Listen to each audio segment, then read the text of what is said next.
Hello guys! Hello Capricorn! Welcome dito sa aking channel Capricorn. Alamin natin kung anong messages, vibration, gabay energy para sa lahat ng Capricorn. Ito ay general reading, so pwede kang makaresonate. Gamitin mo ang iyong intuition sa panunod Capricorn. So from February 1 hanggang February 15 of 2025, in general siya. So money, career, financial reading para sa lahat. So pwede din na spiritual, depende sa kung ano yung gustong ipahiwatig sa'yo Capricorn ng ating baraha. Okay, Capricorn, it's healing heart, helpful person, sorry. Okay, so dito, yung healing heart na to, sinasabi sa'yo na you're a powerful healer. Okay, keep up the great work.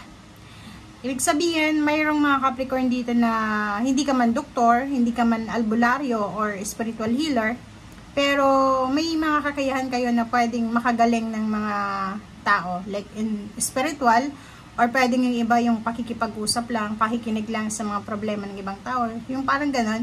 So, this first 2 weeks of February, nakikita ko siya dito na pwedeng ikaw ito, na helpful person, pwedeng ikaw yung makakatulong sa isang tao, or ikaw yung tutulungan. Okay? So, nakikita ko sa'yo, it's either ikaw yung tutulong or ikaw yung tutulungan. Someone wants to help you. Pwedeng may isang tao na gustong tulungan ka Capricorn, or may isang tao na iniisip na humingi ng tulong sa'yo. So, if ever ikaw yung hihingi ng tulong, or ikaw ang nangangailangan ng tulong Capricorn, sinasabi ng barahan na isipin mo kung sino yung taong ito na pwede mong malapitan and initiate contact. Diba? Humingi ka ng tulong kasi ibibigay sa'yo ng universe yung pagkakataon nito para ma-receive yung tulong na kailangan mo. Okay? Okay. Okay, Capricorn. Next.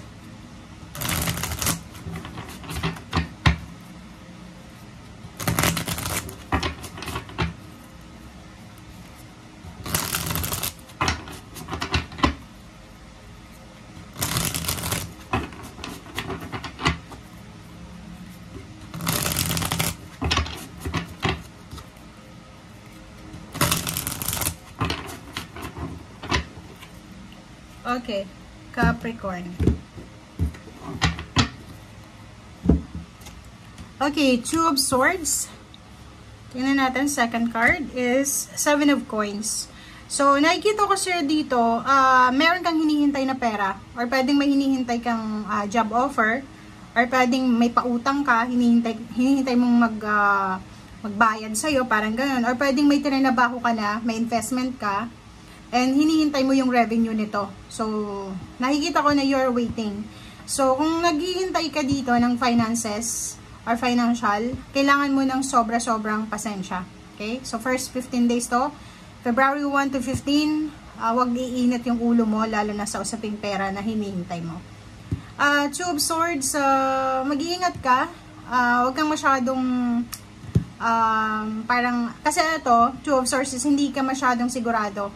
Okay? So, alam mo, pag hindi tayo sigurado sa mga decision making natin, or hindi tayo sigurado sa mga gagawin natin, much better na ihang mo na muna, wag mo na munang ituloy, yun, stagnant muna, di ba? Parang ganun, palipasin mo muna yung 15 days na to, and then yun, tsaka ka mag-decide. Ganun eh, ganun yung dapat na gawin natin. Kasi once na nakapag-decision ka na wala naman sa, yung hindi ka sigurado, wala kang interest, wala kang focus, pwedeng pagsisiyan mo siya sa bandang huli, or pwedeng pagsisiyan mo siya sa mga susunod na araw or buwan. Okay? 8 of Coins and 8 of Swords. Wow! Diba? So, pag kuha ko ng 8 of Swords, lumabas yung 8 of Coins plus 0 the Fool. So, nakikita mo dito, sinasabi ng barahan na siguro marami kang mga financial problems na pinagdaanan last year, 8 months ago, 8 years ago, 8 weeks ago, 8 days ago. So, nakikita natin yung 88 dito. Is infinite abundance, infinite blessing. So, sinasabi ng baraha, marami kang pinagdaanan na financial problems, but if you add 2 plus 8 of Swords, it's about recovery, ending. So, kung ano man tong pinagdadaanan mo na financial problems, stress, scarcity, or any negative thoughts regarding money, sinasabi sa'yo dito na malapit nang matapos ito. Diba? So, may solusyon, may answers, may solution, or kano pa man. And 0 to full, sinasabi ng barahan na may magsisimula sa'yo. It's either magsisimula kang maghanap ng trabaho, magsisimula kang mag-research, gumawa ng resume, or yung iba sa inyo dito pwedeng may pipirmahan kontrata sa trabaho, pwedeng may sisimulan silang business, or kahit na anong pinagdadaanan nilang problema, may pagkakataon sila na makapagsimula. Parang ganun yung energy niya. Okay, so nakikita mo yung 888. So, nakikita ko siya dito, maraming stagnation ka na napagdaanan, emotional, financial, or kahit na spiritual, stagnant yung iba. Nakikita ko siya dito na hindi lang pera, kundi emosyon. Ang nakikita ko sa yung mag-i-improve. Yung finances mo dito, yung trabaho, yung source of money, yung material things, talagang dun yung focus mo, at the same time yung emotion. Yung emotion, nakikita ko siya dito na you're starting over eh. You're the full. Yung parang makakapag-desisyon ka na it's time na, right timing na para makapagsimula ulit ng bagong buhay. Yung 8 of Cups kasi is emotional withdrawal yan. Okay? Emotional withdrawal. So, for example, marami kang mga pinagdadaanan na sakit, hirap, and mga past yan, past pain and heartaches. Makakapag-desisyon ka dito na kailangan mo nang mag-move on. Okay? Or i-let go, i-abandon yung negative situation. Okay, High Priestess, makinig ka sa sinasabi ng iyong intuition. And yung High Priestess lumabas sa'yo kasi meron ditong mga pain and heartaches. And yung High Priestess nagsasabi sa'yo na lahat ng nangyayari sa buhay mo sa ngayon, bukas or kailanman or nakaraan, may hidden message ang universe para dyan sa'yo. Diba? So, it's High Priestess Moon card. So, sinasabi na if ever makaramdam ka ng mga takot sa hinaharap, like parang iniisip mo na hindi mo alam kung anong darating sa kinabukasan, be strong, be courageous. Okay?